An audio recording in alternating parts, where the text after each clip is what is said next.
అన్నీ రెడీ చేసుకోవాలి. ముందుగా ఈ పోపు కోసం స్టవ్ వెలిగించి స్టవ్ మీద కళాయి పెట్టుకోవాలి. 4 టేబుల్ స్పూన్లు నూనె వేసుకోవాలి. మంటను సిమ్లో పెట్టుకొని 1 స్పూన్ పచ్చిశనగపప్పు, 1 స్పూన్ మినపప్పు, 1/2 చెంచా ఆవాలు, 1/2 స్పూను జీలకర్ర, 3 ఎండుమిర్చి, 4 స్పూన్లు పల్లీలు. ఇవన్నీ చక్కగా సిమ్లోనే ఉంచి మంటను సిమ్లోనే ఉంచి మంచి కలర్ వచ్చేంత వరకు వేయించుకోవాలి.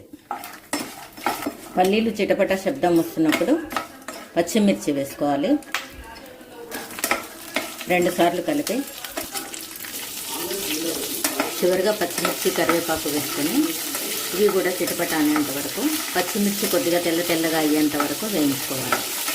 పచ్చిమిర్చి కరివేపాకు వేగాయండి.